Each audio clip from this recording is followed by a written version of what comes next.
Welcome to Inside Louisiana News. I'm Ted Baldwin. Our guest today is Jeff Landry.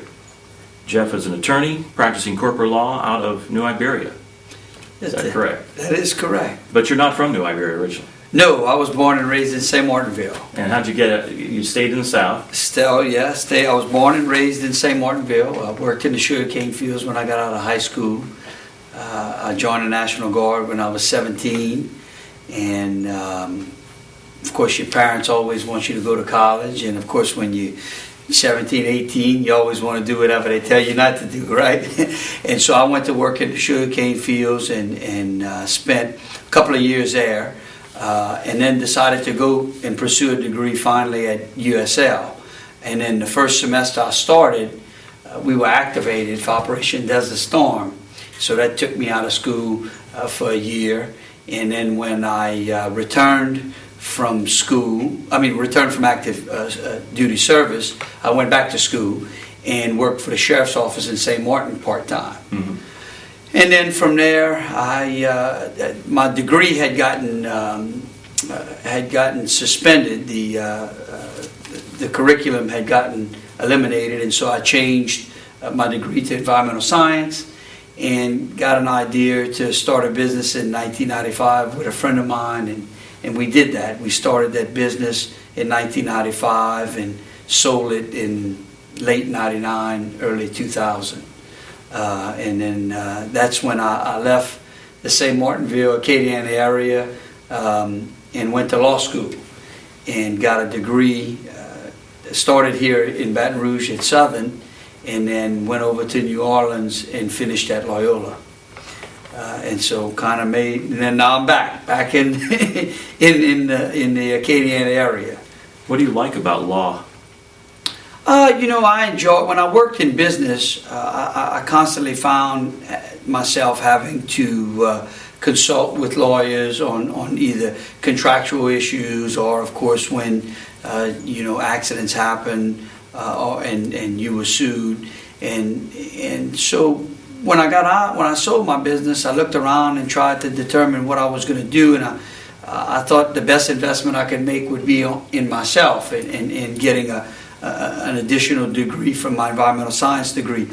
And so I looked around at different master's programs, and I had my godfather was a graduate of Loyola Law School, and he encouraged me to pursue a law degree. And I thought it would be interesting. I always loved history and government, and so that's what I did. Why did you choose to run, and why are you running for Congress? Well, I'm running for Congress primarily because our federal government is out of control. It started with the Pelosi, I guess I would say, regime in Congress when Democrats took over, and then the president, Barack Obama, gets elected, and immediately we start to see anti-business legislation flowing through Congress. Of course, health care was a major piece of legislation that was forced down the throats of Americans in last year and came to a head at the beginning of this year. And all of last year, I received several calls from several people asking me to consider running for this congressional seat. It was after Charlie Melanson, who's currently in the seat, had decided to seek a higher seat and run against Senator Vitter. And for most of the summer and the fall, I told him that I was more interested in supporting a good conservative candidate if we could find one. And all I heard throughout that fall was, well, I don't know what's going to happen to the seat. Where if I run, suppose the seat goes away, what's going to happen to me? And that upset me because I started to realize that there was no one out there that was running to serve the people.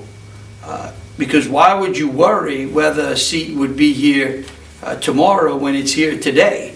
And so finally in December I decided to get into this race because I didn't find that we had a solid Republican candidate in the race.